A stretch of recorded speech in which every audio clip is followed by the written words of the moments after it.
Good morning সকলকে। Combinational সার্কিটের আজকের ক্লাসে আমি তোমাদের যেটা করাবো সেটা হলো কিভাবে ডিজিটাল সার্কিটগুলো তৈরি করি আমরা, লজিক সার্কিট, সেটা আজকে করাবো। ঠিক আছে, লজিক সার্কিট। আচ্ছা, লজিক সার্কিট কিভাবে তৈরি করা যায়? তোমরা অলরেডি তিনটে বেসিক গেট পড়ে নিয়েছো, অ্যান্ড গেট, অর গেট আর নট গেট। এই তিনটে গেটকে কাজে লাগিয়ে আমরা ছবি আঁকবো। কিভাবে ছবি আঁকবো দেখা যাক, একটু দেখাই। দেখো, ক্লাস ফলো করলে নিশ্চয়ই বুঝতে পারবে। ধরো আমি ছবি আঁকছি, এখানে আউটপুটের ফাংশন হিসেবে প্রশ্নগুলো লেখা হয়। ঠিক আছে, ধরো আমি ছবি আঁকছি এ ডট বি, এটা ছবি আঁকছি। এটা অ্যান্ড গেটের ফাংশন দেখেই বুঝতে পারছো। তাহলে এটা ছবি আঁকলে কেমন হবে, ছবিটা দেখতে কেমন হবে? দেখো, ছবিটা এরকম দেখতে হবে। যখনই ছবি আঁকবে খেয়াল করবে ডান দিকে কটা আলফাবেট আছে। দেখো, ডান দিকে দুটো আলফাবেট আছে। কি কি আছে? এ আর বি আছে, তাই তো? এই এ বি নিয়ে যদি আমরা ছবি আঁকি, কিরকম হবে ছবিটা? একটা এর জন্যে দাগ টানবো এরকম, সরি এটা ভালো হলো না, দাগটা নাহলে অসুবিধা। এর জন্য একটা দাগ টানবো, আর এখানে একটা বি লিখবো। তো বি এর জন্য আর একটা দাগ টানবো, স্ট্রেট লাইন। এবার ছবিটা যখন আঁকবো তখন কি হবে? এ আর বি কে গুণ করে দিলেই আমার এ ডট বি পেয়ে যাবো। ঠিক আছে, কিরকম হবে দেখো, এটা এ, এটা বি, গুণ মানে কি? And gate. এই যে গুণ করে দিলাম, তাহলে এখানে যেটা পেয়ে গেলাম, এটা কি পেলাম? A dot B. বুঝতে পারলে? আচ্ছা, এবার ধরে নাও প্রশ্নটাতে, এখানে খেয়াল রাখবে ছবি আঁকার সময় কিন্তু এই যে দাগের অতিরিক্ত অংশটা, এটা কিন্তু মুছে দিতে হবে, এটা খেয়াল রাখবে। ঠিক আছে, এই অংশটা ছবিতে যেন না থাকে, কারণ এটা আমার কোনো কাজে লাগছে না। কাজে এই অংশটাকে মুছে দিতে পারো। বুঝতে পেরেছ? আচ্ছা, একই রকম আরেকটা ছবি আঁকি। ধরো আঁকলাম এ প্লাস বি, এটা অর গেটের ছবি হবে, বোঝাই যাচ্ছে। তো অর গেটের ছবিটা দেখতে কেমন হবে? আমি দুটো আলফাবেট লিখবো আগের মতনই, এ নিলাম, বি নিলাম। তাহলে দুটো আলফাবেটের জন্য দুটো দাগ টানবো, এটা এ, এটা বি। ঠিক আছে, এইবার কি করবো? এই দুটোকে এইদিকে নিয়ে গিয়ে একটা অর গেট দিয়ে জুড়ে দেবো। এই দেখো, এইদিকে নিয়ে গেলাম, একটা অর গেট তৈরি করলাম, দিয়ে অর গেটটা দিয়ে আমরা এটাকে জুড়ে দিলাম। এটা অর গেটের চেহারা, ব্যাস।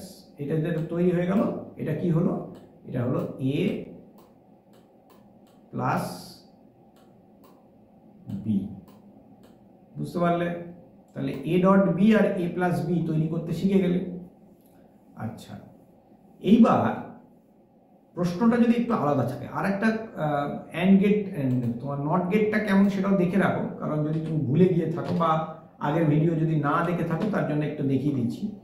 ধরো এ বার দেয়া আছে, এ ফিজিক্যাল টু এ বার, সেক্ষেত্রে দাগ নিশ্চয়ই একটাই হবে, যেহেতু শুধু এ আছে, তাহলে একটাই দাগ এ। এবং এটাকে যদি আমি এরকমভাবে একটা নট গেটের মধ্যে দিয়ে নিয়ে যাই, তাহলে এইখানে যে আউটপুটটা পাবো, এটা কি হবে? এটা হবে এ বার। বুঝতে পারলে? আচ্ছা, এইবার ধরে নাও তোমার অন্য কোনো প্রশ্ন আছে। এ বির জন্য প্রথম ছবিটা, এ প্লাস বি এর জন্য নিচের ছবিটা, আর এ বারের জন্য এই ছবিটা। এই তিনটে ছবির কম্বিনেশনে এবার তোমাকে ছবি আঁকতে দেওয়া হয়েছে। তখন তুমি কি করবে দেখা যাক। আমি এটাকে মুছে দিই, কারণ এটা তো মোটামুটি এটার কাজটা আমাদের হয়ে গেল।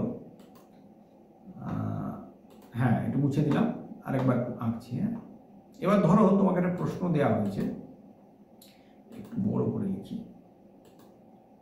ধরো লিখেছে, প্রশ্নটা আছে a physical two A plus B bracket আছে।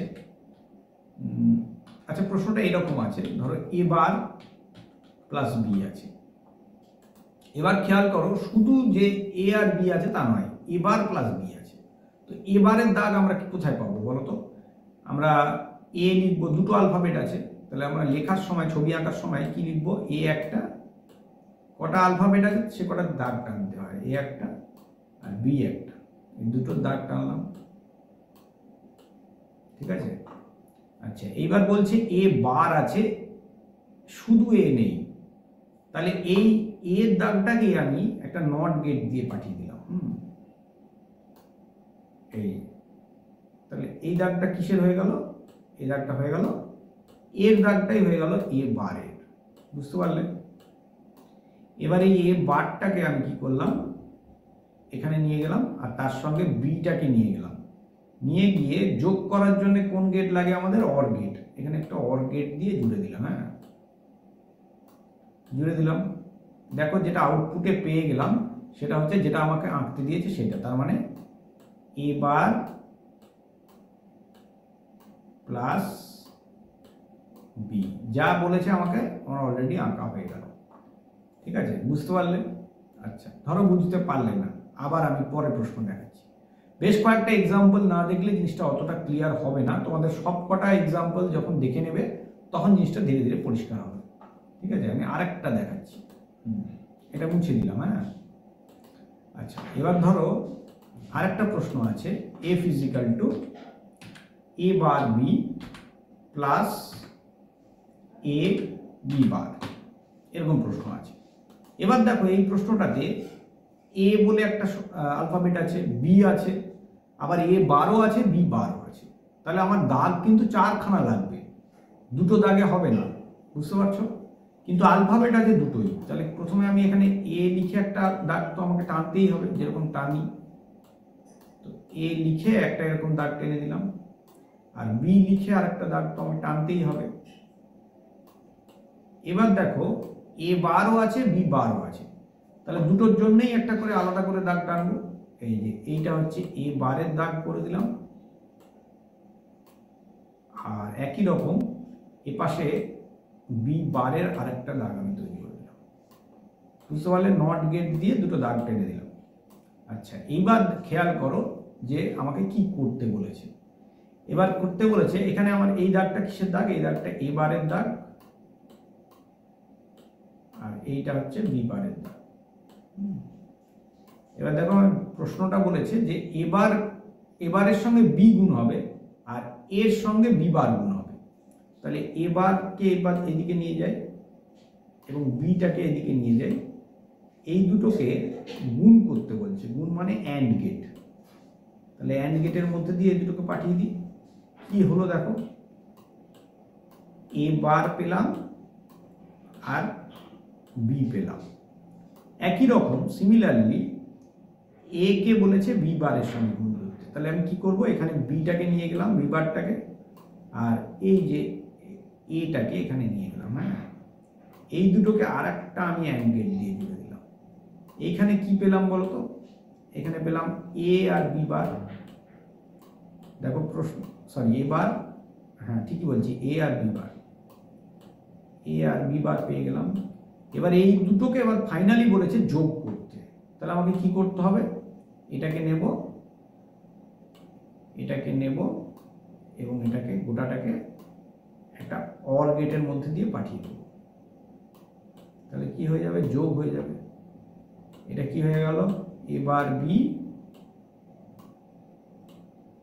বা এ বি বার উপরে আছে তার জন্য এ বি বার আগে লিখলাম, A B bar plus A bar B equal to এই একই কথা, আগে প্রথম যে প্রশ্নটা আছে ওটাই। এটা আগে পরে হলে কোনো অসুবিধা হয় না। ঠিক আছে, এই হচ্ছে ছবি আঁকার পদ্ধতি, বুঝতে পারলে? আচ্ছা, এরকম আরো কিছু এক্সাম্পল তোমাদের করতে হবে। পরপর কয়েকটা ক্লাস করো, দুটো ক্লাসের করলেই মনে হয় তোমাদের এই ডিজিটাল সার্কিট আঁকার যে পদ্ধতি সেটা তোমরা অনেকটা বুঝতে পেরে যাবে। ঠিক আছে, আজকের ক্লাসে আমি এইটুকুই রাখছি, না হলে ক্লাসটা বড় হয়ে যাবে। আবার পরবর্তী ক্লাসে করাবো। ক্লাসগুলো ফলো করো, নিশ্চয়ই ভালো লাগবে। থ্যাংক ইউ সবাইকে। ক্লাস ফলো করো, সবাইকে ভালো লাগবে।